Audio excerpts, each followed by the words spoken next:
A porteira rangeu quando empurrei. Mesmo som de sempre. Ferrugem velha, dobradiças que eu jurava todo mês que ia trocar e nunca trocava.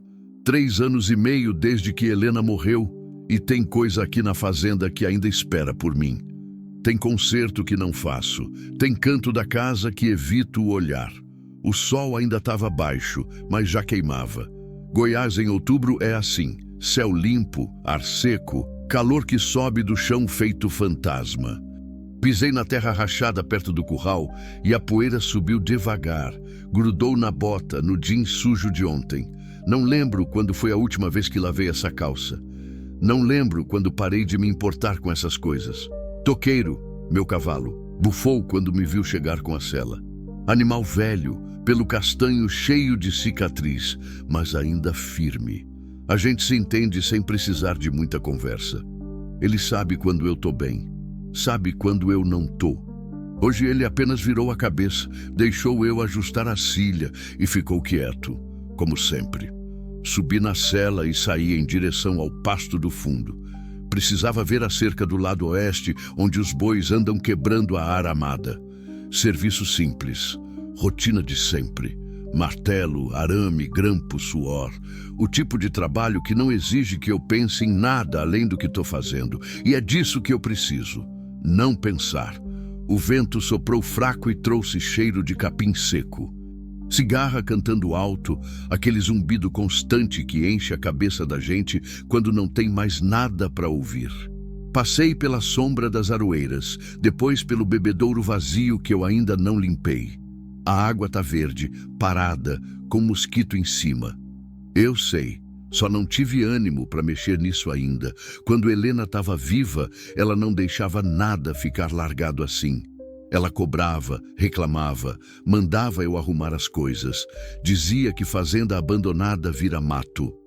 Dizia que homem que não cuida do que tem acaba perdendo até a si mesmo. Eu achava exagero. Hoje eu sei que ela estava certa. Toqueiro desviou de um formigueiro grande e seguiu pelo trilho de sempre. A cerca apareceu lá na frente, torta, com 2 mourões caídos e o arame arrastando no chão. Desmontei, amarrei o cavalo numa árvore, peguei as ferramentas da bolsa de couro pendurada na sela. O silêncio aqui é pesado. Não é aquele silêncio gostoso de fim de tarde, quando a gente senta na varanda e só escuta o mundo respirar. É o tipo de silêncio que machuca, que lembra que você está sozinho, que ninguém vai te chamar para almoçar, que ninguém vai reclamar do cheiro de suor quando você entrar em casa, que ninguém vai te esperar. Comecei a bater o grampo no mourão. O som ecoava seco, metálico, martelada atrás de martelada, suor escorrendo pela testa, queimando os olhos. Mão calejada, mas ainda dói quando a madeira racha errado e o grampo entorta. Foi aí que eu parei. Olhei para o horizonte, terra vermelha até onde a vista alcança, céu azul demais, sem uma nuvem. Aquele calor que distorce tudo lá longe, fazendo a paisagem tremer. E eu ali, sozinho, consertando cerca que vai quebrar de novo semana que vem. Pra quê? Essa pergunta me visita todo dia. Às vezes de manhã, quando eu acordo e demoro a sair da cama. Às vezes de noite, quando eu sento na varanda com uma cerveja morna e fico olhando pro nada. Pra que continuar? Pra quem? Helena queria filho. A gente tentou por anos. Quando finalmente deu certo, ela ficou radiante. Nunca vi mulher tão feliz. Andava pela casa cantarolando, fazia planos, escolhia nome, arrumava o quartinho. Eu fingia que estava animado também, mas no fundo tinha medo. Medo de não ser bom o bastante. Medo de falhar. E eu falhei. Naquela noite, ela passou mal. Reclamou de dor, de tontura. Eu disse que era normal, que grávida sente essas coisas. Ela insistiu. Eu insisti mais ainda. Disse que de manhã a gente ia no médico se não melhorasse. Que não era nada demais. De madrugada, ela não acordou mais. A autópsia disse pré-eclâmpsia não tratada. Os médicos disseram que se tivesse chegado no hospital a tempo, talvez tivesse dado para salvar. Talvez os 2. Talvez pelo menos um. Mas eu não levei. Eu achei que sabia mais. Eu achei que podia esperar. Terminei de arrumar a cerca no automático, mão se mexendo sozinha, cabeça longe. Quando vi, já estava tudo pronto. Guardei as ferramentas, limpei o suor do rosto com a manga da camisa e fiquei ali parado, olhando para a cerca consertada. Toqueiro relinchou baixo. Ele sabe quando eu tô travado nesses pensamentos. Fui até ele, afaguei o pescoço quente do animal, subi na sela de novo. "Vamos embora, velho", murmurei. O caminho de volta era o mesmo, sempre é. Aroeira, bebedouro sujo, capim seco, poeira. A casa apareceu ao longe, pequena de tijolo à vista, telhado vermelho desbotado, varanda vazia, porta fechada. Nenhuma luz acesa lá dentro, mesmo sendo quase meio-dia. Eu podia ter vendido essa terra. Teve gente que ofereceu bom dinheiro. Podia ter ido embora, começado de novo em outro lugar. Mas para quê? Carregar essa culpa para onde? Ela vai comigo de qualquer jeito. Então eu fico. Acordo, trabalho, como alguma coisa, durmo, acordo de novo. E de novo. Até que um dia, talvez, eu canse de vez. Desmontei perto do curral, tirei a sela do toqueiro, deixei ele solto no pasto. Entrei em casa. O silêncio de sempre me recebeu. Cheiro de mofo, de casa fechada, de vida parada. Abri a geladeira, peguei água, bebi direto da garrafa. Na parede da sala ainda tem a foto de casamento. Helena sorrindo, eu do lado dela. Mais novo, mais inteiro. Olhei para a foto. Olhei para o reflexo de mim mesmo no vidro da janela. Não sobrou quase nada daquele homem. Voltei para a varanda. Sentei na cadeira de balanço que ela gostava. O rangido da madeira velha era o único som. Cigarra cantando longe. Vento fraco mexendo nas folhas da mangueira. E foi aí que eu decidi. Amanhã eu ia até o pasto do Severino, do outro lado da fazenda. Fazia tempo que eu não passava por lá. Dizem que tem onça rondando. Dizem que o touro dele anda nervoso, agressivo. Mas eu precisava verificar a divisa. Serviço que eu vinha adiando fazia meses. Amanhã eu ia. Não fazia ideia de que aquela decisão simples de ir consertar uma cerca num canto esquecido da fazenda ia mudar tudo. Que no meio daquele pasto seco, debaixo daquele sol impiedoso, eu ia encontrar alguém que precisava de ajuda tanto quanto eu precisava de um motivo para continuar vivo. Mas isso eu só ia descobrir quando já fosse tarde demais para voltar atrás. Fim do capítulo 1, Continues 3. 35 Orchestrated Narrative Continuation with Sensory Details and Emotional Tension, capítulo 2. O que o destino enterra. Acordei antes do sol nascer. Não sei se foi sono ruim ou se o corpo já se acostumou a não descansar direito. A cama estava quente, o lençol grudado nas costas. Levantei, joguei água no rosto, olhei para o espelho embaçado do banheiro. Barba por fazer, olheira funda, cabelo despenteado. Um homem cansado olhando de volta. Fiz café na chaleira velha. Cheiro forte encheu a cozinha. Tomei sem açúcar, em pé mesmo, olhando pela janela. O dia começava a clarear, aquele azul fraco no horizonte, ainda misturado com o roxo da madrugada. Cigarra já cantava, sempre as primeiras a acordar. Peguei o chapéu de couro, as luvas de trabalho, a faca de cabo de chifre que Helena me deu no aniversário de casamento. Saí para o terreiro. O ar ainda estava fresco, mas já dava para sentir que o dia ia ser de fogo. Outubro em Goiás não perdoa. Toqueiro estava perto do bebedouro, mastigando capim com a calma de sempre. Assoviei baixo. Ele levantou a cabeça, me olhou, veio devagar. Coloquei a sela, ajeitei a cilha, pendurei o laço e a bolsa com as ferramentas. "Hoje é longe, velho", falei, passando a mão no pescoço dele. "Pasto do Severino. Vamos ver aquela divisa que eu deixei largada." Montei. O céu já estava clareando de vez. Saí pela porteira dos fundos, aquela que dá direto para o caminho de terra que corta a fazenda. Poeira levantou embaixo do casco do cavalo. O sol começou a subir, redondo, laranja, pesado. O trajeto era longo. Mais de 1 hora de cavalgada. Passei pelo córrego seco, pelas aroeiras retorcidas, pelo pé de peque que todo ano dá fruto e todo ano eu esqueço de colher. A terra ia ficando mais vermelha, mais rachada. Capim ralo, queimado pelo sol. No horizonte, o morro da Boa Vista aparecia distante, azulado pela distância. Toqueiro suava. Eu também. Tirei o chapéu, limpei a testa com as costas da mão, coloquei de volta. Calor subindo do chão, ar seco entrando no pulmão e arranhando por dentro. Pensei em voltar. Pensei que essa cerca podia esperar mais um dia, mais uma semana, mais um mês. Mas não voltei. Alguma coisa me empurrava para frente, não sei explicar. Talvez tédio, talvez desespero, talvez a necessidade de me sentir útil, mesmo que fosse só por algumas horas. Quando cheguei perto da divisa com a propriedade do Severino, já passava das 10 da manhã. O sol estava no alto, causticante, sem piedade. Desmontei, amarrei Toqueiro numa sombra rala debaixo de um angico. O animal bufou, cansado. Só um pouco, velho. Depois a gente volta. Peguei as ferramentas e comecei a caminhar pela cerca. Arame frouxo, mourão podre, capim crescendo por cima de tudo. Típico de terra abandonada. O Severino tinha morrido fazia quase 2 anos. Os filhos não quiseram a fazenda. Disseram que iam vender, mas até agora nada. Então o mato foi tomando conta. Foi andando pela cerca que eu ouvi.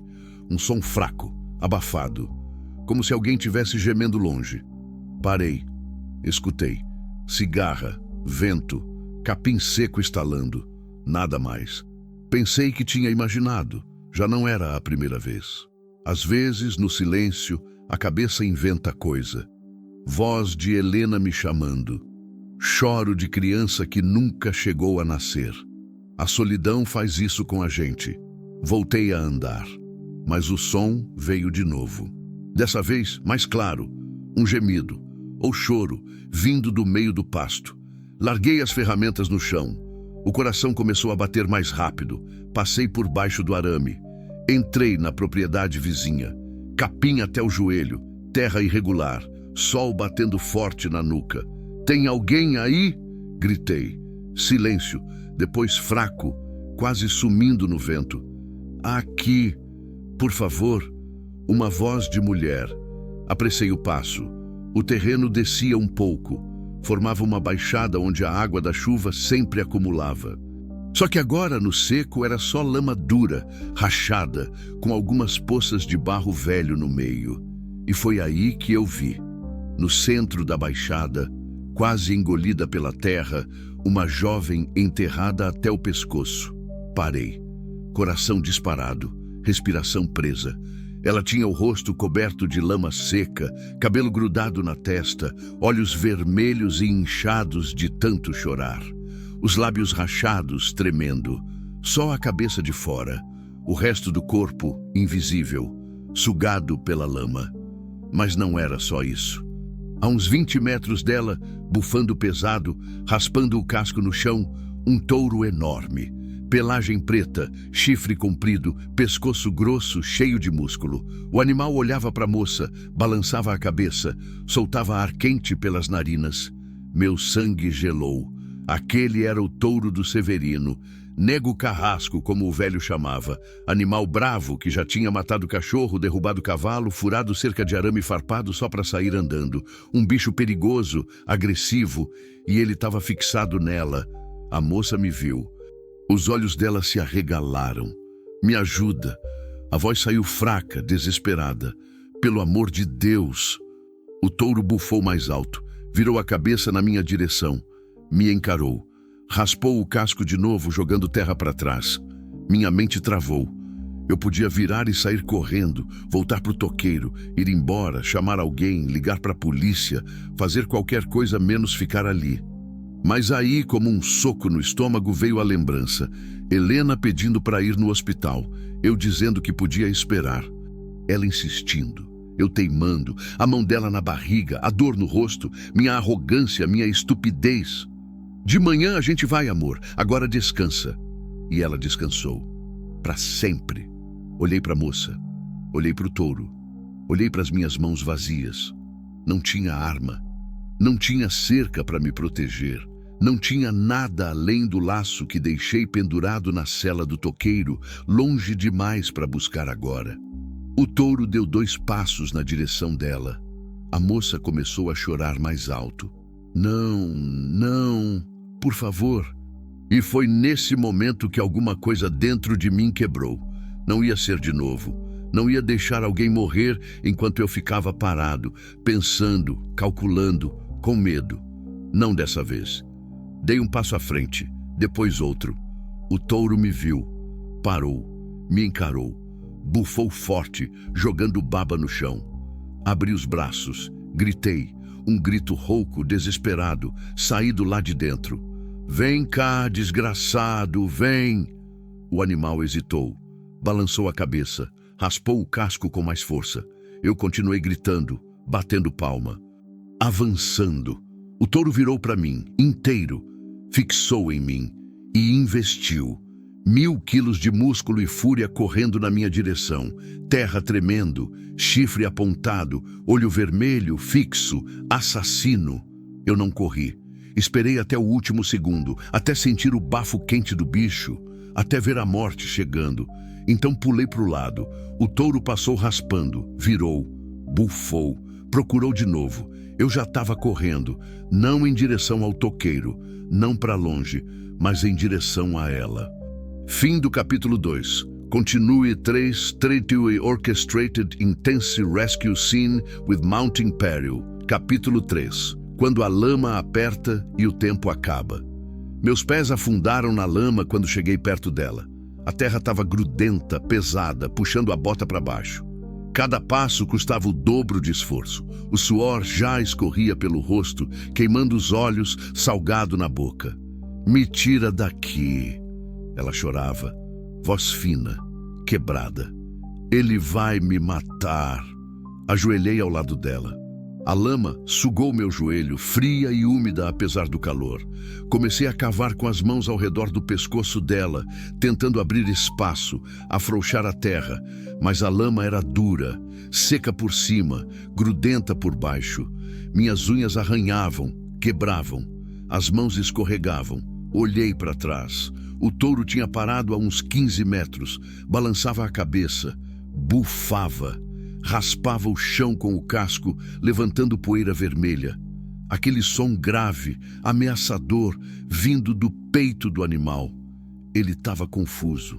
Não decidiu ainda quem atacar primeiro. Quanto tempo você está aqui? Perguntei, sem parar de cavar. Desde ontem à noite. Ela tremia. Eu fugi, corri, tropecei e caí aqui. Tentei sair, mas afundei mais. Ontem à noite, quase 12 horas enterrada, o sol batendo nela o dia inteiro, sem água, sem sombra, sem ninguém. Seu corpo tá livre aí embaixo? Consegue mexer as pernas? Eu não sei, não sinto mais nada. Merda. Cavei mais fundo. A lama começou a ceder um pouco perto do ombro esquerdo dela. Consegui enfiar a mão, sentir o braço dela por baixo. Magro, ossudo, gelado, apesar do calor. Vou tentar te puxar, mas vai doer, entendeu? Ela acenou com a cabeça, chorando. Segurei o braço dela com força, plantei os pés na lama, respirei fundo, puxei. Ela gritou. A lama não soltou. Puxei de novo, mais forte. Meus músculos queimaram, as costas protestaram. Suor escorreu mais rápido. A moça gritou mais alto, mas o corpo não saiu. Tá machucando, tá machucando. Eu sei, mas se eu não te tirar daqui, aquele bicho vai te matar. Como se tivesse ouvido, o touro bufou alto. Deu 3 passos pesados na nossa direção. Larguei o braço dela, levantei. Virei de frente pro animal. Saia! Vai embora! Gritei. Bati palma. Avancei 2 passos. O touro parou, me encarou, balançou a cabeça de um lado pro outro. Depois recuou um pouco, mas não foi embora. Voltei para ela. Joelhei de novo. Cavei com mais desespero agora. A lama grudava embaixo das unhas, nas palmas das mãos, braços doendo. ombros pesados, calor insuportável. Como você veio parar aqui? Perguntei, mais para manter ela acordada do que para saber. Eu tava fugindo. A voz dela sumia entre soluços. Ele ia me matar. Ia matar nós dois. Parei de cavar por um segundo. Nós dois. Ela engoliu seco. Os olhos vermelhos me olharam, cheios de medo e vergonha. Eu tô grávida. O mundo parou. O barulho do touro sumiu. O calor sumiu. O cansaço sumiu. Só ficou aquela frase ecoando na minha cabeça. Eu tô grávida. Helena grávida, sorrindo, de mão na barriga. Helena pedindo socorro. Helena fria, sem acordar, sem respirar. Quanto tempo? Minha voz saiu rouca. 4 meses. Eu não sei direito. Voltei a cavar. Mais rápido, mais forte, com fúria agora. Não ia deixar. Não de novo. Nunca mais.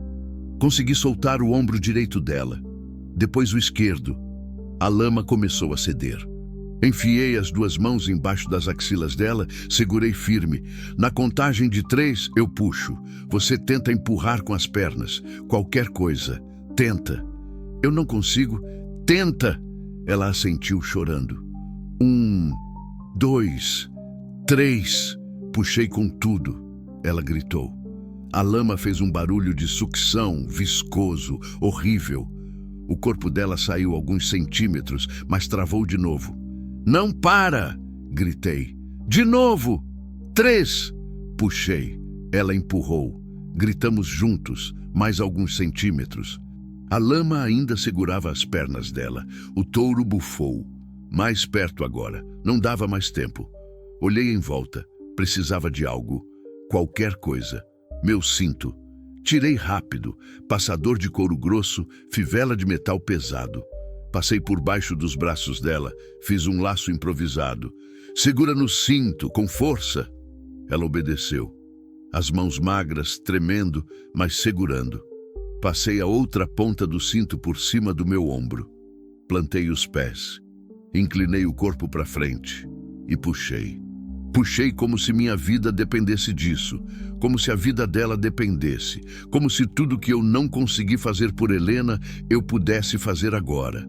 Meus músculos rasgaram, as costas protestaram, joelhos tremeram, visão embaçou de suor. Mas eu não parei, puxei, e a lama soltou. O corpo dela saiu de uma vez, com um barulho molhado e nojento. Caímos para trás, eu de costas na lama, ela em cima de mim, encharcada de barro, tremendo, chorando. Não deu tempo de comemorar. O touro berrou. Investiu. Rolei com ela pro lado. O chifre passou raspando. Senti o deslocamento de ar. Senti o cheiro do bicho. Quente, suado, bravo. Levantei cambaleando. Puxei ela pela mão. Corre! Mas ela não conseguia. As pernas não respondiam. Horas imóvel tinha deixado tudo dormente. Segurei ela pela cintura, meio arrastando, meio carregando. Corremos. Ou eu corri, ela só deixou. O touro virou, olhou, raspou o chão, preparou para investir de novo. Não íamos chegar no toqueiro a tempo, longe demais. Ela pesada demais, eu cansado demais. Olhei para o lado, um barranco, pequeno, uns 2 metros de altura, terra solta, mato em cima. Era a única chance. Segura em mim, joguei ela nas minhas costas. Ela se agarrou, peito colado nas minhas costas, braços magros no meu pescoço. Corri para o barranco. O touro berrou atrás. O chão tremeu, pulei, agarrei no capim em cima do barranco. Mãos escorregaram. Capim cortou a palma, mas segurei. O touro chegou embaixo. Parou. Não conseguia subir. Bufou furioso, jogando terra, batendo o chifre no barranco. Puxei ela para cima, rolamos no chão, deitados de barriga para cima, peito subindo e descendo, coração batendo tão forte que doía, suor cobrindo tudo, lama grudada no corpo inteiro. E pela primeira vez em 3 anos e meio eu ri. Ri do absurdo, ri do medo, ri de estar vivo. Olhei para o lado. Ela me olhava. Ainda chorando, mas viva. Você é louco, ela sussurrou. Eu sei, Respondi ainda rindo, ainda tremendo. Eu sei. Embaixo, o touro continuava bufando, mas não podia subir. A gente estava seguro. Por enquanto. Fim do capítulo 3. Continue 3. 43's Architected Narrative Progression with Emotional Depth and Character Revelation. Capítulo 4. O peso das palavras não ditas. Ficamos ali deitados por uns 5 minutos, talvez mais. Tempo parou de fazer sentido. Só existia a respiração pesada, o coração ainda disparado, o sol queimando em cima. Embaixo, o touro continuava bufando. O som ia diminuindo aos poucos. Ele andava de um lado para o outro, raspando o casco, balançando a cabeça, mas não subia. Não conseguia. Sentei devagar. Cada músculo do corpo doía, braços pesados, costas ardendo, joelhos ralados. Olhei para as mãos, sangue misturado com lama, unha quebrada, palma cortada pelo capim.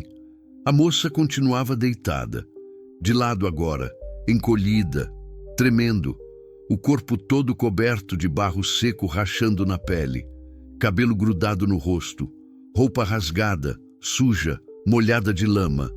Ela era magra, magra demais. Os ossos marcando nos braços, nas pernas, mas a barriga era redonda, pequena ainda, mas visível, grávida. Aquela palavra martelava na minha cabeça. Você tá machucada? Perguntei, voz ainda rouca. Ela demorou para responder. Só ficou ali, tremendo, abraçando o próprio corpo. Eu não sei, sussurrou. Não sinto as pernas direito. Cheguei mais perto. Ela se encolheu. Calma, não vou te machucar. Só quero ver se você não quebrou nada. Ela me olhou. Os olhos eram castanhos, mas estava difícil ver direito por causa da lama e do inchaço de tanto chorar. Desconfiança, medo. Não me conhecia. Não sabia se podia confiar. Esperei, não encostei. Só esperei. Depois de um tempo, ela relaxou um pouco. Esticou as pernas devagar, gemendo de dor. Dói? Tudo dói. Consegue mexer os dedos do pé? Ela tentou. Mexeu. Devagar, mas mexeu. Então não quebrou. Só ficou dormente por causa do tempo parada. Tirei o chapéu. Limpei o suor do rosto. Respirei fundo. Olhei para o céu, sol a pino. Devia ser quase meio-dia, calor insuportável, sem sombra, sem água. Como você se chama? Lhe perguntei. Silêncio. Ela olhou para o chão, para o barro seco nas mãos, para as unhas quebradas. Júlia, disse baixinho. Meu nome é Júlia. Júlia. Repeti o nome testando na boca. Eu sou Cássio. Minha fazenda fica ali do outro lado. Eu vim verificar a cerca e te encontrei. Ela assentiu. Não disse nada. Júlia, eu preciso saber. Minha voz ficou mais firme. De quem você estava fugindo? O corpo dela enrijeceu. Os olhos encheram de lágrima de novo. Eu não posso. Pode. E vai ter que me contar se quiser que eu te ajude. Ela me encarou. Raiva misturada com medo. Por que você ia me ajudar? Você nem me conhece. Porque eu já deixei alguém morrer uma vez por não agir a tempo. As palavras saíram mais duras do que eu queria. E não vou deixar de novo. O silêncio que veio depois foi pesado. Ela me olhou diferente. Como se tivesse visto alguma coisa em mim que entendia. Alguma dor parecida com a dela. Meu marido. A voz saiu trêmula. Ex-marido. Acho. Eu não sei se ainda é. Eu fugi dele. Ele te batia? Ela desviou o olhar. Aquele silêncio já era a resposta. Quanto tempo vocês ficaram juntos? 3 anos. Ela limpou o rosto com as costas da mão suja. No começo era bom. Ele era atencioso, cuidadoso. Depois que a gente casou, mudou. Foi aos poucos. Primeiro era só ciúme. Depois controle. Depois ele começou a me bater quando ficava bravo. A voz dela quebrou, mas continuou. Quando descobri que estava grávida, pensei que ia melhorar, que ele ia mudar, mas piorou. Ele disse que o filho não era dele, que eu tinha traído ele. Ela soluçou. Eu nunca fiz isso. Mas ele não acredita. Onde ele está agora? Eu não sei. O medo voltou para os olhos dela. Ontem de noite, quando ele dormiu, eu peguei um pouco de roupa e saí correndo. Peguei a estrada. Pensei em pedir carona, ir para a cidade, sumir. Mas era tarde, não tinha ninguém. Então eu cortei caminho pelo mato e me perdi. Ela olhou em volta, pro pasto vazio, pro sol sem piedade, pro touro ainda andando lá embaixo. Caí naquela lama quando estava escuro ainda. Tentei sair, mas afundei mais. Quanto mais eu me mexia, mais afundava. A voz dela sumiu. Fiquei a noite inteira ali, sozinha, com medo, achando que ia morrer. Imaginei, a noite fria, escuridão completa. Ela enterrada, incapaz de se mexer, ouvindo barulho de bicho no mato, talvez onça, talvez cobra, sozinha, grávida, com medo. E de manhã o touro apareceu. Ela concordou com a cabeça. Ele ficou me olhando, bufando, cheirando. Eu achei que ele ia me matar. A voz quebrou de novo. Eu rezei. Pedi para Deus não deixar meu filho morrer assim. Meu peito apertou. Pedi para Deus não deixar meu filho morrer assim. Helena tinha pedido a mesma coisa. Tenho certeza, naquela madrugada, quando ainda dava tempo. E eu não ouvi. Olhei para Júlia, magra, suja, assustada, grávida, viva. Ainda dava tempo. Você tem família? Alguém que possa te ajudar? Ela balançou a cabeça. Minha mãe morreu quando eu era criança. Meu pai bebe. Ele nunca ligou para mim. Os amigos... Ela riu, mas foi um riso amargo. Ele afastou todo mundo. Dizia que ninguém prestava. Que só ele me amava de verdade. Conhecia esse tipo. Homem que isola a mulher. Tira ela de todo mundo. Deixa ela dependente. Vulnerável. Sem para onde correr. E agora? Você tem algum lugar para ir? Silêncio. A resposta estava clara. Ela não tinha nada. Ninguém. Lugar nenhum. Só o bebê na barriga. E o medo. Levantei. As pernas tremeram um pouco, mas aguentaram. Olhei para o sol. Devia ser quase 12:30. Calor absurdo. A gente precisava sair dali. Precisava de água, comida, sombra. Olhei para o pasto. O touro tinha se afastado um pouco. Estava perto de umas árvores na sombra. Mas ainda olhava para cá de vez em quando. Toqueiro devia estar onde eu deixei, amarrado no angico, longe, do outro lado da baixada. Para chegar lá, a gente ia ter que passar perto do touro. Não tinha outro caminho. Júlia, ela me olhou. A gente precisa sair daqui. Meu cavalo está ali do outro lado. Você consegue andar? Ela tentou se levantar. Conseguiu ficar de joelhos. Mas quando tentou ficar em pé, as pernas não aguentaram. Caiu de volta. Eu não consigo... Ajoelhei na frente dela. Olhei nos olhos dela. Então eu vou te carregar. Você não vai conseguir. Vou. Minha voz saiu firme. E vou te levar para minha casa. Vou te dar comida, água, um lugar para descansar. E amanhã a gente vê o que faz. Pode ser? Ela me olhou por um longo tempo, procurando mentira, procurando perigo, procurando intenção ruim. Não achou. Por que você está fazendo isso? Sussurrou. Pensei em Helena, no bebê que nunca nasceu, na culpa que carrego todo dia, no vazio que me come por dentro. Porque alguém precisa, respondi. E era verdade. Virei de costas, abaixei. Sobe. Ela hesitou. Depois, devagar, subiu nas minhas costas. Braços magros no meu pescoço. Peito colado nas minhas costas. Pernas enroladas na minha cintura. Ela era leve. Leve demais. Como se não tivesse comido direito fazia tempo. Levantei. Joelhos protestaram. Costas reclamaram. Mas aguentaram.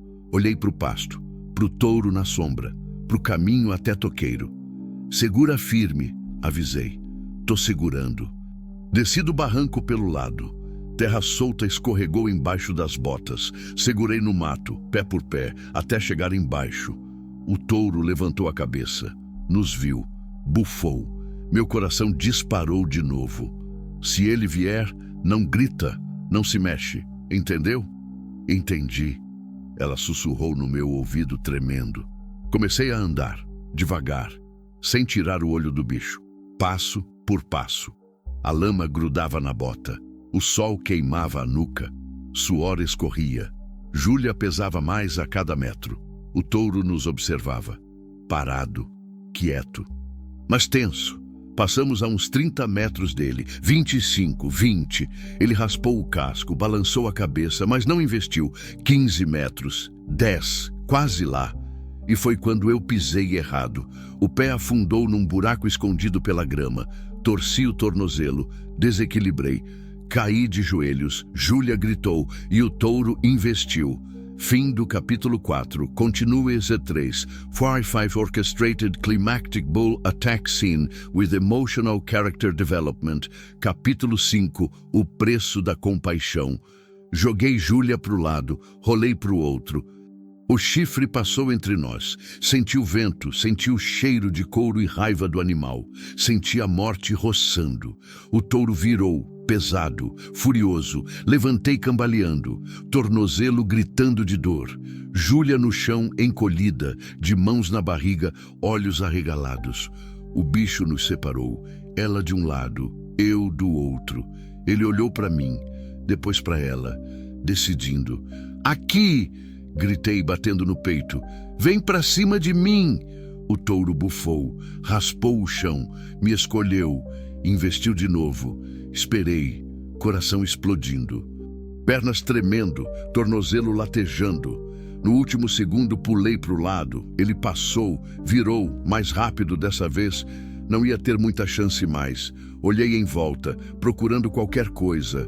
Galho, pedra, buraco, qualquer coisa. Vi o angico, toqueiro ainda amarrado lá, a uns 40 metros, longe demais, mas era a única chance. Júlia! Gritei. Quando eu correr, você corre também, pro lado contrário. Eu não consigo. Vai conseguir. Faz isso por seu filho. Ela me olhou. Terror puro nos olhos, mas assentiu. Respirei fundo. O touro se preparou para investir de novo. Agora! Corri. Ela correu. O touro ficou confuso por um segundo. 2 alvos, direções opostas. Me escolheu de novo. Veio com tudo. Corri sem olhar para trás. Tornozelo gritando a cada passo. Respiração queimando o peito. Pernas pesadas. Distância até a árvore parecendo aumentar em vez de diminuir. Ouvi o barulho. O galope pesado. Chão tremendo. Animal bufando. Perto demais. Não ia dar tempo. 10 metros para a árvore. O touro a 3 metros de mim. 5 metros para a árvore. Senti o bafo quente nas costas. 2 metros. O chifre roçou na camisa. Pulei, me agarrei no galho baixo do angico. Puxei o corpo para cima, pernas pedalando no ar. O touro passou embaixo. Freou, virou, bateu o chifre no tronco da árvore. Madeira rachou. Subi mais, galho por galho, mãos escorregando, suor nos olhos, coração querendo sair pela boca. Parei num galho mais alto, seguro, por enquanto. Embaixo, o touro andava em círculos, bufando, olhando para cima, raspando o chão. Olhei para o pasto. Júlia tinha conseguido chegar perto do barranco de novo. Estava agachada atrás de umas pedras, assustada, mas viva. Toqueiro, amarrado do outro lado da árvore, puxava a corda nervoso, sentindo o cheiro do touro. Respirei fundo. Tentei pensar.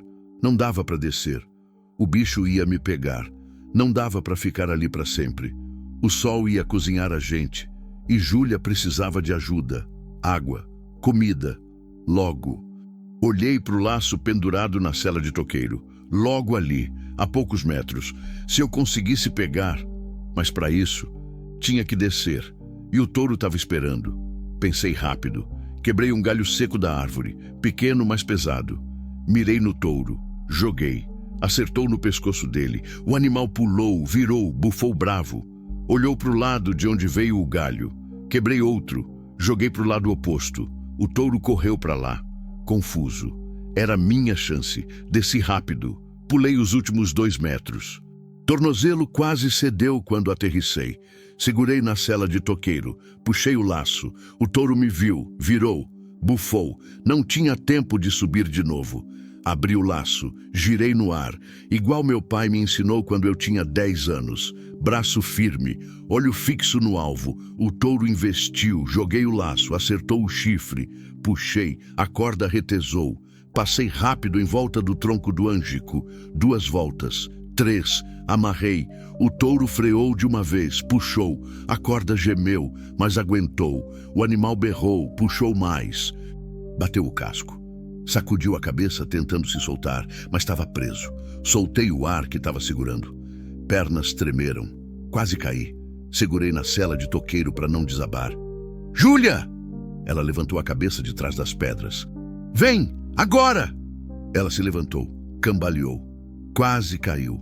Mas veio, passo por passo, devagar, segurando na barriga. O touro puxava a corda. Bufava, mas não conseguia se soltar. Júlia chegou perto, eu a peguei. Segurei ela, senti o corpo magro tremendo. Acabou, sussurrei. Tá preso, não vai nos pegar. Ela desabou no meu peito, chorando, soluçando, descarregando o medo todo de uma vez. Deixei, segurei ela. Senti o cabelo sujo de lama encostado no meu queixo. Senti o corpo franzino sacudindo. Senti a vida ainda pulsando ali. Depois de um tempo ela se acalmou. Afastou um pouco, limpou o rosto. Desculpa, não precisa. Desamarrei toqueiro. O cavalo estava nervoso, mas me conhecia. Confiava em mim. Subi na sela, estendi a mão para Júlia.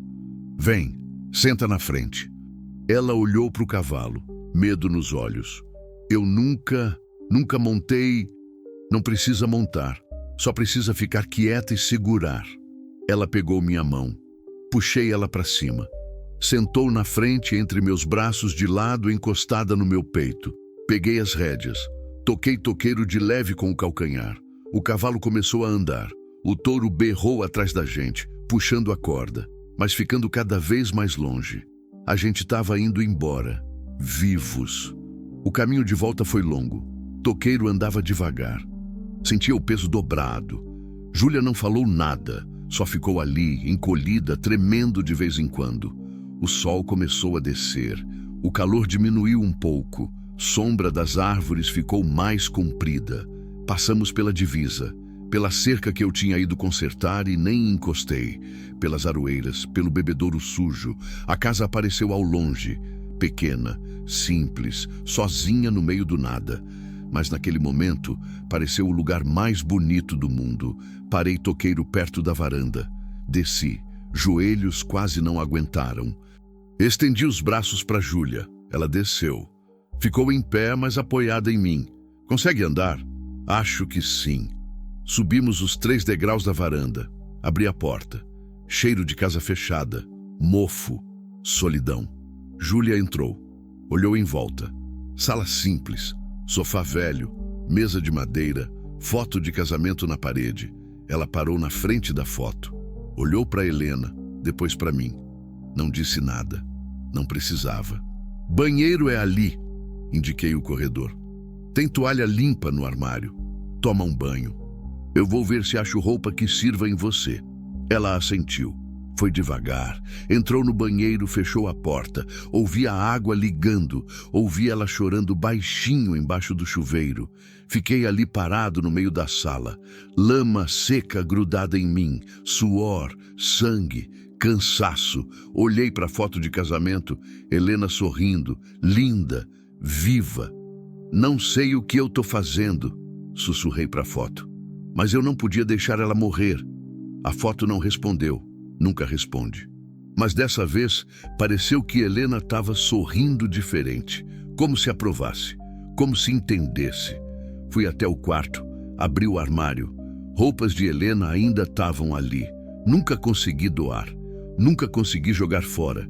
Peguei um vestido simples, de algodão, azul claro. Lembrei dela usando, num domingo de manhã, fazendo café, cantarolando.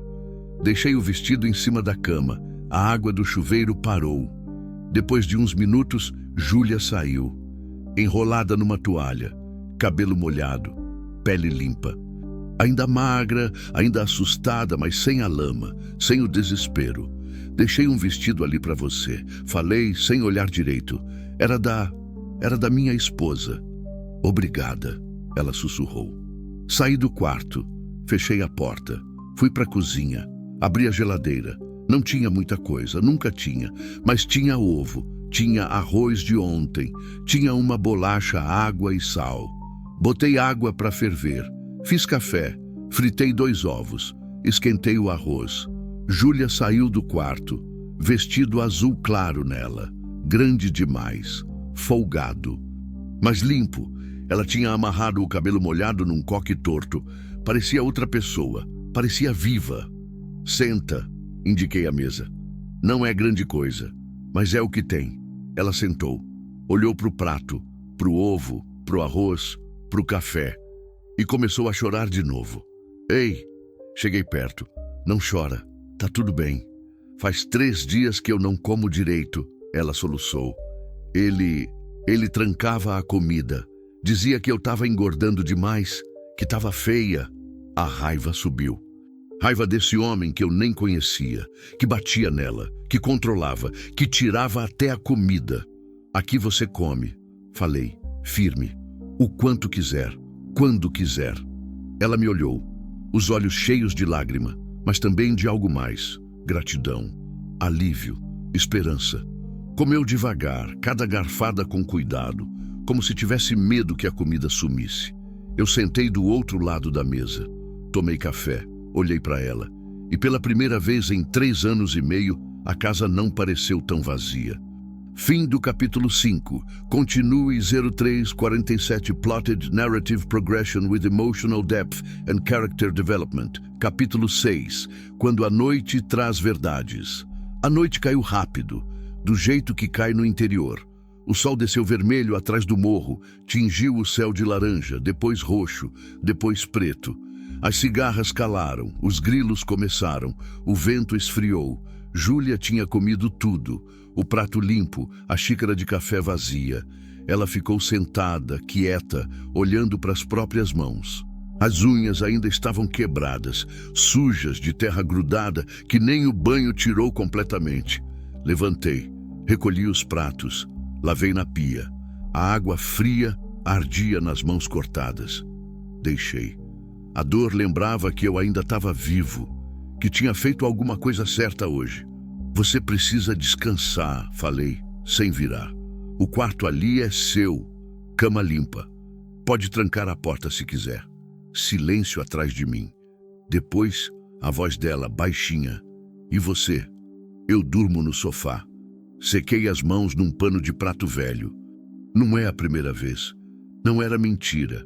Desde que Helena morreu, eu passava mais noites no sofá do que na cama.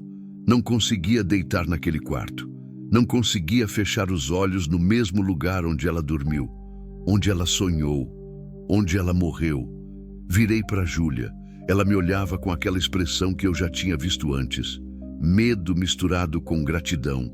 Confusão misturada com alívio. Você não precisa fazer isso, ela disse.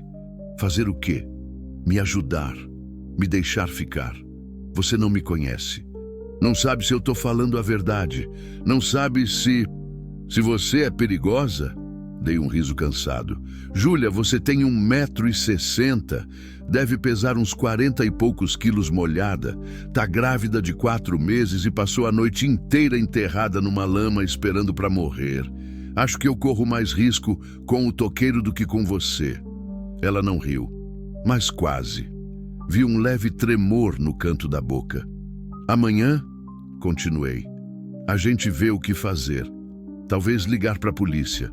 Talvez te levar para a cidade, talvez, não sei. Mas hoje você dorme, descansa e fica em paz, pelo menos por uma noite. Os olhos dela encheram de novo, mas não caiu lágrima. Ela só assentiu. Levantou devagar da cadeira, segurou na mesa para se equilibrar.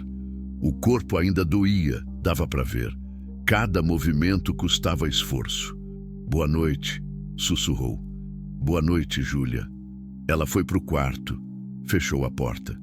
Ouvi o rangido da cama quando ela deitou.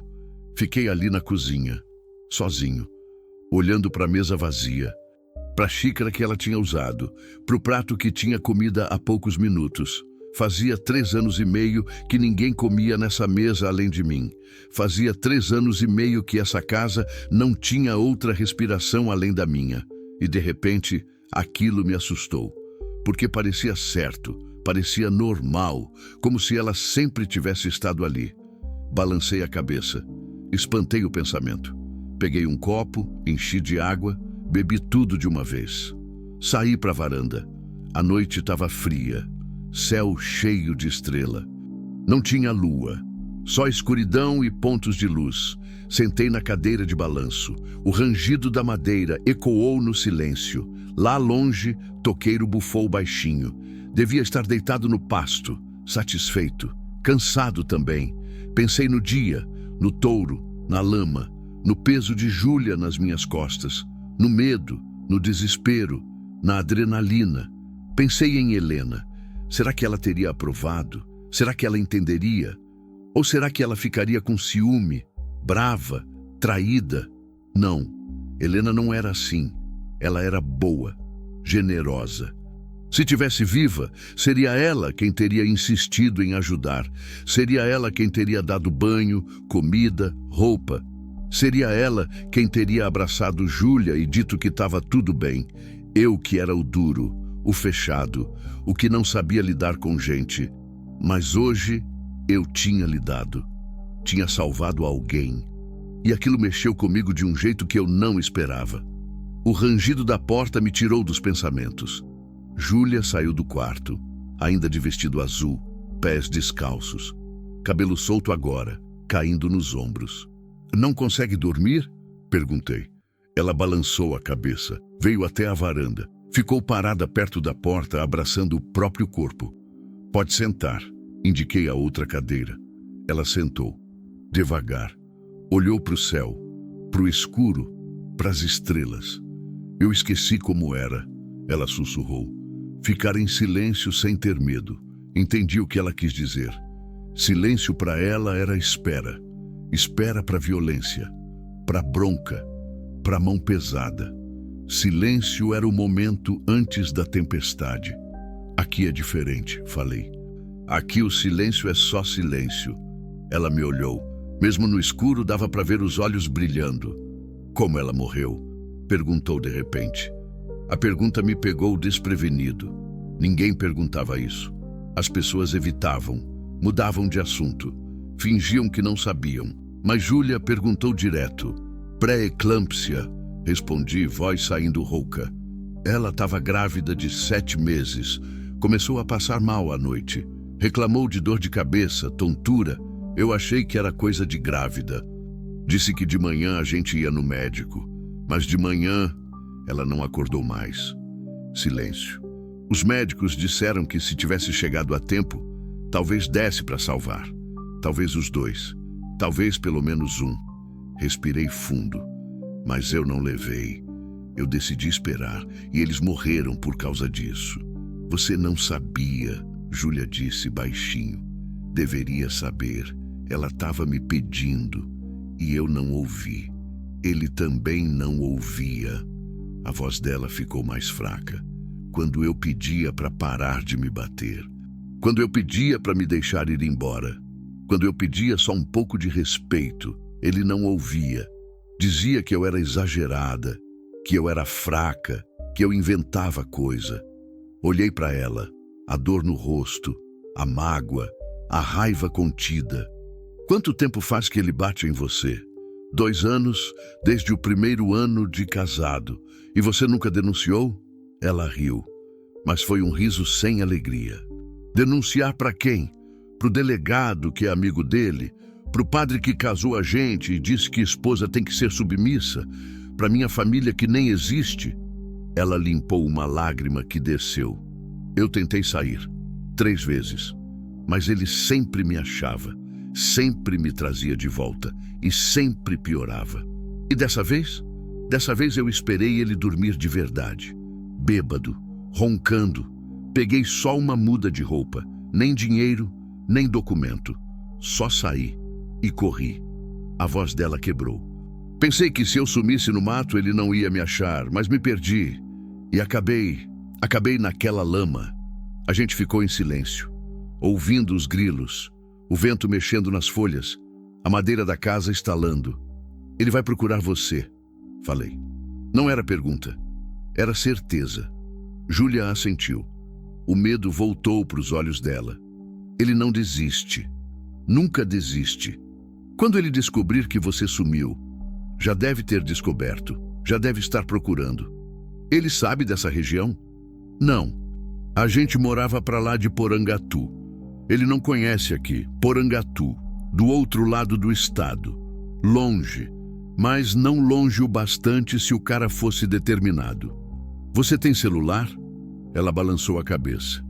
Ele quebrou faz 1 mês. Disse que eu não precisava falar com ninguém. Claro, isolamento completo.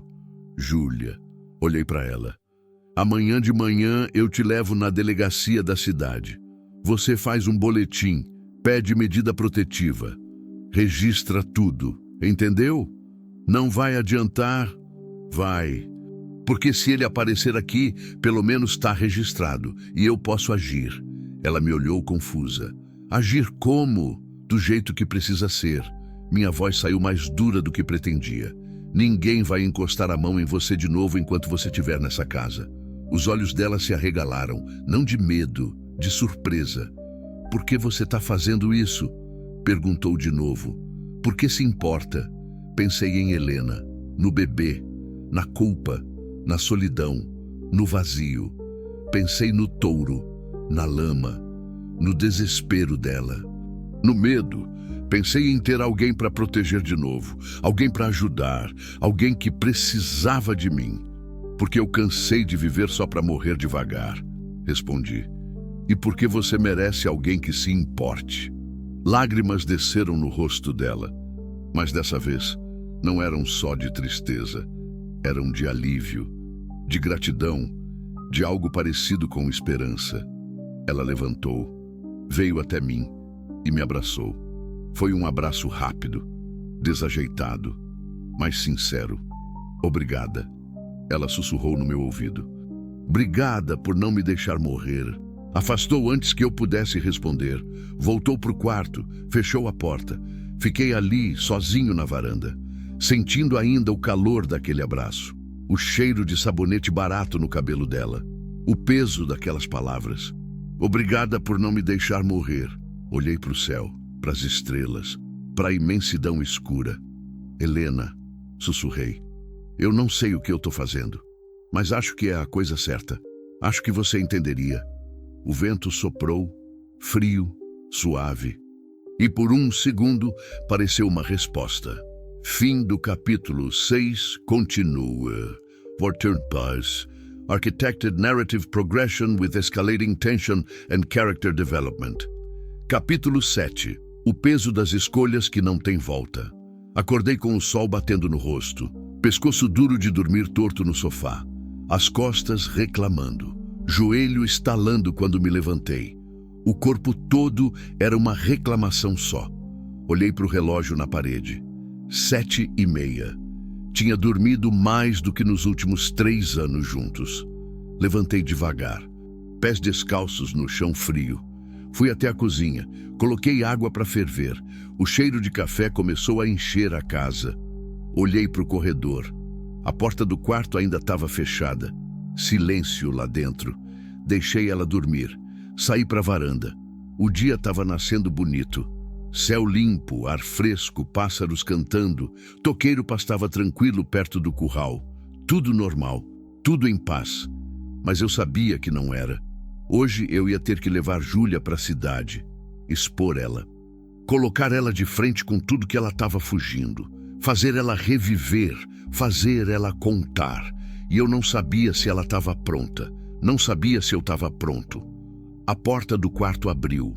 Júlia saiu, ainda de vestido azul, cabelo solto, despenteado, olheiras fundas, mas os olhos mais calmos do que ontem. Bom dia, ela disse, voz rouca de sono. Bom dia. Café tá pronto. Ela veio até a cozinha. Sentou no mesmo lugar de ontem. Eu servi 2 xícaras. Coloquei açúcar na dela sem perguntar. Ela precisava. Dormiu bem? Perguntei. Melhor do que nos últimos meses. Ela pegou a xícara, aqueceu as mãos nela. Não acordei com medo. Foi estranho. Sentei do outro lado da mesa. Júlia, hoje a gente precisa ir na cidade, na delegacia. O corpo dela enrijeceu. A xícara tremeu na mão. Eu sei, sussurrou. Eu sei que precisa, mas eu tô com medo. Do quê? De tudo. De contar. De ele descobrir onde eu tô. De não acreditarem em mim. De me mandarem voltar. A voz dela foi sumindo. De ele me achar. Me levantei, fui até ela, ajoelhei do lado da cadeira, olhei nos olhos dela. Eu vou com você, não vou te deixar sozinha e ninguém vai te mandar voltar, entendeu? Ela me olhou, procurando certeza, procurando verdade. Achou, assentiu. Toma café, come alguma coisa, daqui a 1 hora a gente sai. A caminhonete estava empoeirada. Fazia tempo que eu não ia para a cidade. Meses, talvez. Abri a porta para Júlia. Ela subiu devagar. Cintos de segurança rangeram quando ela colocou.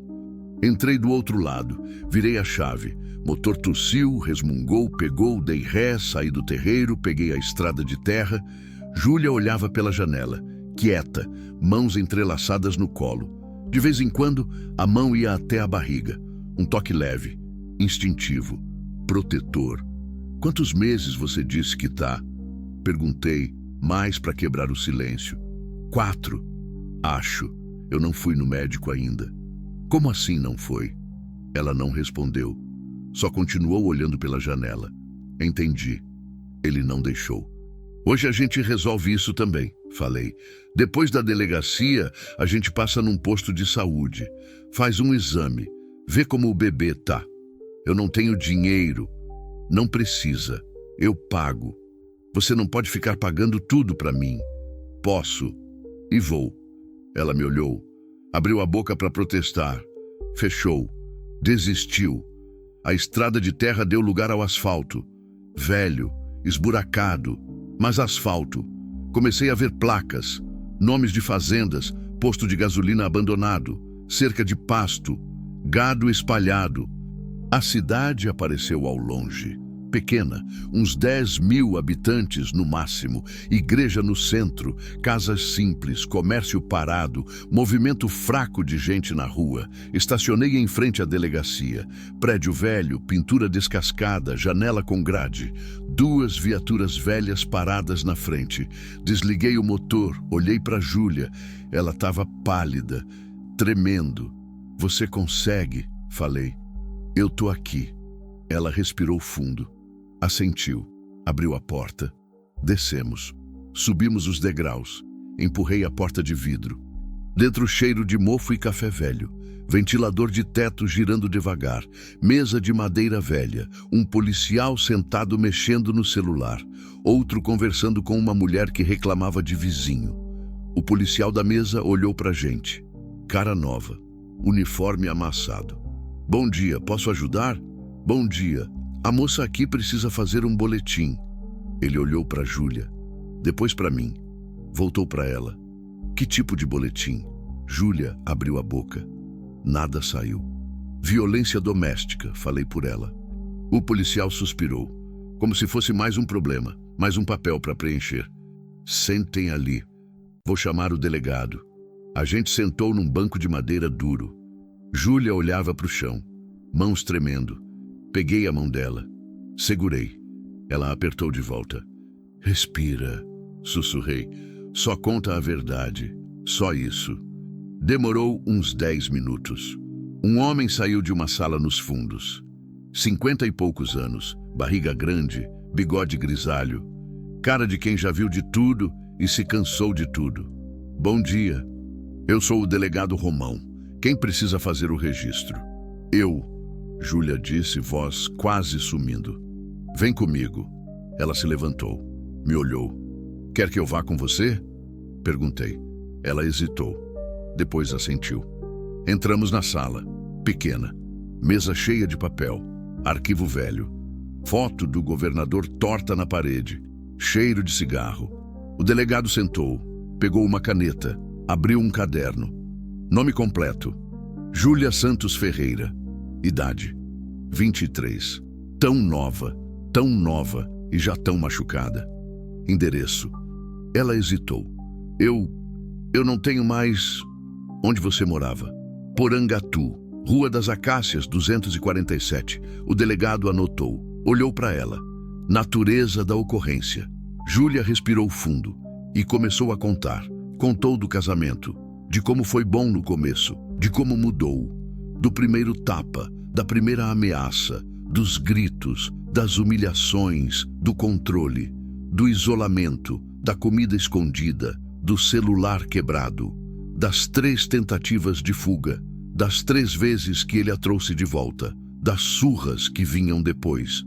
Contou da gravidez, da acusação de traição, dos chutes na barriga, da fome, do medo. Contou da fuga, da noite no mato, da lama, do touro. A voz dela quebrou várias vezes, mas não parou. Contou tudo. O delegado anotava, sem olhar para ela, só anotando. Quando ela terminou, ele parou de escrever. Olhou para ela. Você tem testemunha? Como assim? Alguém que viu ele te bater. Júlia ficou pálida. Não, a gente morava sozinhos. Ele não deixava ninguém entrar. Foto das marcas? Não tive como tirar. Ele pegava meu celular. O delegado suspirou, jogou a caneta na mesa. Olha, moça, sem testemunha, sem prova, sem marca visível, fica difícil. Vira a sua palavra contra a dele. Mas eu tô falando a verdade. Júlia levantou a voz. Ele me bateu, ele me trancou, Eu não estou dizendo que não acredito. Estou dizendo que juridicamente, sem prova, a coisa não anda. Senti a raiva subindo. Então ela tem que esperar ele matar ela para ter prova? O delegado me olhou. Cansado, eu não faço as leis, moço, só as aplico.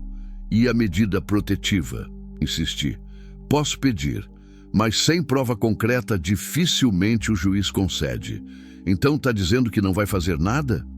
Vou fazer o boletim, vou registrar. Se ele aparecer aqui, se ela tiver como provar, a gente age. Mas agora, com o que tem, é isso. Júlia começou a chorar, baixinho, desesperada. Levantei, peguei ela pela mão. Vamos embora. Mas, vamos, esse cara não vai ajudar. Saímos da sala. O delegado nem se levantou. Atravessamos a delegacia. O policial da entrada nos olhou, desviou o olhar. Saímos para a rua, sol quente, barulho de moto, gente andando. Júlia parou na calçada, desabou, encostou na parede, chorou. Ele vai me achar, ele vai me matar, ninguém vai fazer nada. Ajoelhei na frente dela, segurei o rosto dela, obriguei ela a me olhar. Ouve bem. Minha voz saiu dura, firme. Eu não vou deixar nada acontecer com você, entendeu? Nada. Você não pode ficar comigo para sempre. Posso ficar o tempo que precisar, e se ele aparecer, ele vai ter que passar por cima de mim primeiro. Os olhos dela procuraram mentira, procuraram dúvida. Não acharam. Por quê? Ela sussurrou. Por que você está fazendo isso? Pensei na resposta. Na verdade real. Na verdade que eu não tinha coragem de admitir ainda. Porque você me lembra que ainda existe gente que vale a pena salvar? Respondi. E porque eu tô cansado de viver com arrependimento. Ela me abraçou, ali mesmo, na calçada, na frente de todo mundo, e eu deixei. Foi quando ouvi a voz. Júlia! Gelei. Júlia se afastou de mim, virou. Ficou branca. Um homem estava parado na esquina, alto, ombros largos, boné, camiseta preta, olhando pra gente. Não olhando, encarando. Júlia começou a tremer. O corpo inteiro. É ele, sussurrou. É ele. Ele me achou. O homem começou a andar na nossa direção. E eu soube. Soube que tudo que eu tinha prometido ia ser testado agora. Fim do capítulo 7. Continues 3. Include one orchestrated narrative tension while balancing character growth and moral complexity. Capítulo 8. O dia em que tudo muda. O homem parou a 3 metros de distância. Me mediu dos pés à cabeça. Depois olhou para Júlia. Achei que tinha perdido você. A voz dele saiu calma. Calma demais. O tipo de calma que vem antes da tempestade. Júlia se encolheu atrás de mim. Senti ela tremendo. Senti o medo dela. Júlia, vem, vamos para casa. Ele estendeu a mão. Como se fosse a coisa mais normal do mundo. Chega dessa bobagem. Ela não vai com você, falei. Ele me olhou. Realmente me olhou pela primeira vez. Os olhos eram frios, calculistas. Quem é você? Alguém que não vai deixar você encostar a mão nela de novo. Um sorriso apareceu no canto da boca dele, mas não tinha nada de alegria ali. Encostar a mão? Ele riu. Júlia, que história você andou inventando para esse cara? Não é invenção, Júlia disse atrás de mim, voz tremendo. Você sabe que não é. Volta para casa, Júlia. A voz dele ficou mais dura. Agora. Ela já falou, respondi. Não vai. Ele deu um passo à frente. Eu não recuei. Ficamos ali, olho no olho. 2 homens. Uma escolha. Uma linha que, se cruzada, mudaria tudo. Você não sabe de nada, ele disse baixo. Não sabe o que a gente passa, o que ela faz, as mentiras que conta. Sei das marcas no corpo dela, sei do medo nos olhos dela, sei que ela passou a noite enterrada numa lama fugindo de você. Eu dei um passo à frente. E isso me basta. A mandíbula dele travou. As mãos fecharam em punho. Ela é minha mulher. Ela é uma pessoa. E tá dizendo que não quer mais você. Ela não sabe o que quer. Tá confusa. Tá grávida. Hormônio deixa a mulher louca. Ou talvez ela só tá cansada de apanhar. Ele deu outro passo. Agora estava a menos de 1 metro. Senti o cheiro dele. Suor, raiva, cerveja velha.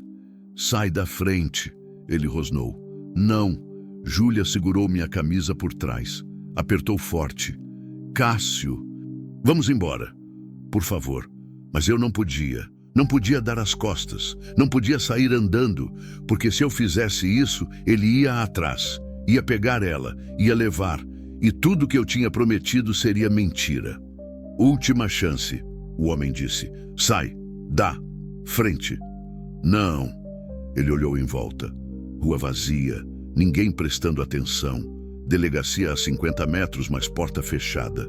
Ninguém ia ver. Ninguém ia se importar. A mão dele subiu. Rápida, eu vi. Mas não tive tempo de desviar. O soco acertou meu rosto. Lado esquerdo. Mandíbula. Tudo girou.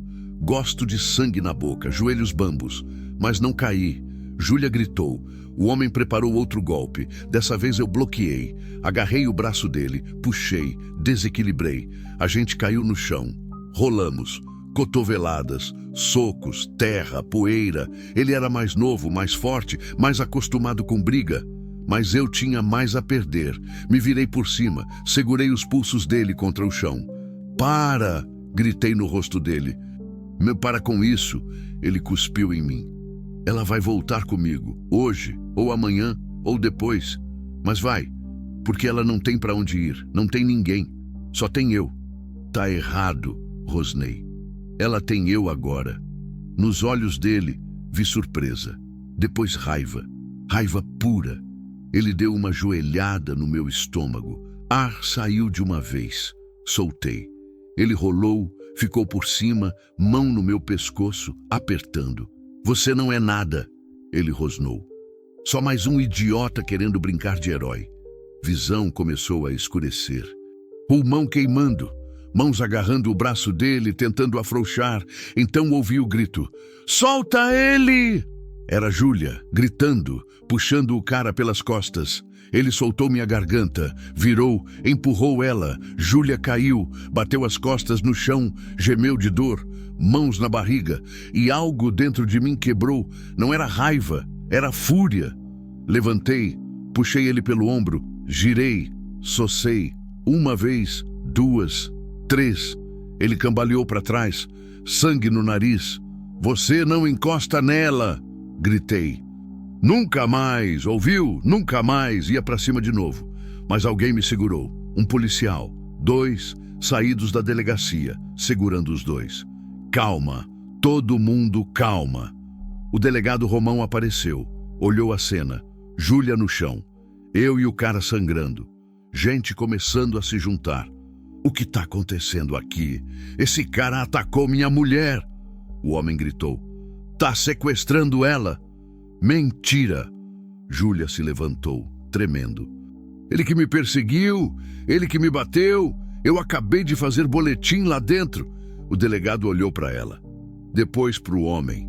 Reconhecimento nos olhos. Você é o marido dela? Sou. E vim buscar o que é meu. Ela não é sua propriedade. Eu rosnei, ainda seguro pelo policial. Os 2 se acalmem. O delegado ordenou. Você, apontou para o marido. Nome, Evandro Ferreira. Tá com documento? Ele jogou a carteira. O delegado abriu, conferiu. Júlia Santos Ferreira. Ele leu. É sua esposa mesmo? Falei. O delegado olhou para Júlia. Você quer voltar com ele? Não, ela gritou. Eu não quero nunca mais ver ele. Viu? Evandro abriu os braços. Tá completamente fora de si. Não sabe o que tá falando. Precisa de ajuda. Eu sei exatamente o que tô falando. Júlia disse, voz mais firme agora. Eu quero divórcio, quero medida protetiva e quero que ele fique longe de mim. Você não tem para onde ir, Evandro disse. Não tem dinheiro, não tem nada. Ela tem abrigo, falei, na minha casa e vai ficar lá o tempo que precisar. Evandro me olhou, desprezo nos olhos. Claro, já arrumou outro, nem separou ainda e já tem outro. Não é assim, Júlia protestou. Então como é? Evandro deu um passo na direção dela. O policial o segurou. Como é, Júlia? Dormiu com ele? É dele esse filho? Chega! O delegado gritou. Todo mundo se acalma ou eu prendo os 3. Silêncio. O delegado respirou fundo. Você? Olhou para Evandro. Tem alguma ordem de aproximação? Não, porque ela é minha esposa. Você? Olhou para mim. É parente dela? Não. Então, tecnicamente, você não tem autoridade legal sobre ela. Mas eu tenho, Júlia disse. Eu tenho autoridade sobre mim. E eu escolho ficar com ele, não com meu marido. Ela não pode, Evandro protestou. A gente é casado. Casamento não é prisão, o delegado disse cansado. Se ela não quer voltar, ela não volta. Mas nada. O delegado olhou para Júlia. Você tem certeza? Quer mesmo se separar dele? Tenho, ela disse. Absoluta. O delegado suspirou. Então você vai precisar entrar com pedido de divórcio e de medida protetiva. Amanhã cedo você volta aqui, a gente encaminha. E hoje? Perguntei. Ele pode chegar perto dela? Tecnicamente, não posso impedir. Ainda são casados. Então não serve para nada esse boletim? Serve como registro, como prova futura. Mas hoje, agora, ainda são casados. Evandro sorriu, vitorioso. Viu, Júlia? Você é minha e vai continuar sendo. Mas o delegado continuou. Se você encostar um dedo nela, eu te prendo por agressão. Entendeu bem? O sorriso sumiu. Então eu nem posso falar com minha esposa? Pode falar.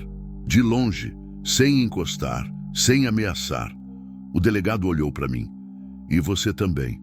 Sem briga, sem soco, sem nada. Respirei fundo.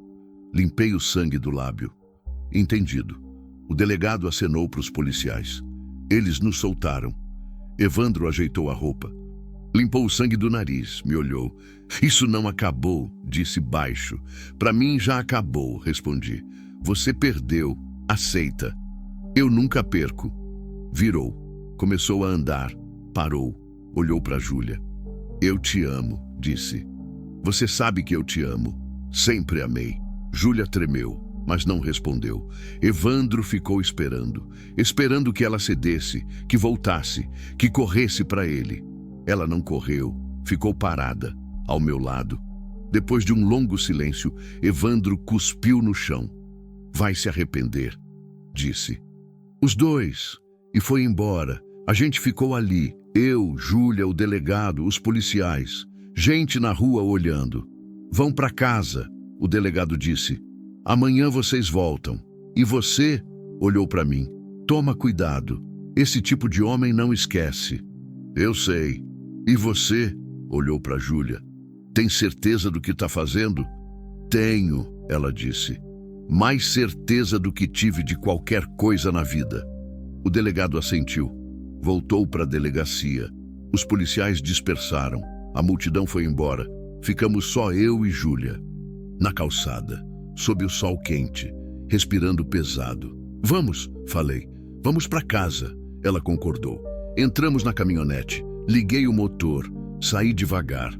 Olhei pelo retrovisor. Evandro estava parado na esquina, olhando a gente ir embora. E eu soube. Soube que ele ia voltar. Soube que isso estava longe de acabar, mas também soube que não importava, porque pela primeira vez em 3 anos e meio, eu tinha algo para proteger, algo para lutar, algo que valia mais que minha culpa, minha dor, meu vazio. Olhei para Júlia. Ela olhava pela janela, mão na barriga, lágrimas silenciosas descendo. Você fez a coisa certa, falei. Ela me olhou, sorriu. Fraco, mas sorriu. Eu sei. E naquele momento, dirigindo de volta para a fazenda, com o rosto doendo, o corpo cansado, mas o coração mais leve do que em anos, eu entendi. Helena tinha morrido. O bebê tinha morrido, e nada que eu fizesse ia trazer eles de volta. Mas Júlia estava viva. O bebê dela estava vivo. E enquanto tivesse ar nos meus pulmões, eu ia fazer tudo para manter assim. Não era redenção, não era perdão, mas era um começo. E às vezes começos são tudo que a gente precisa para continuar respirando.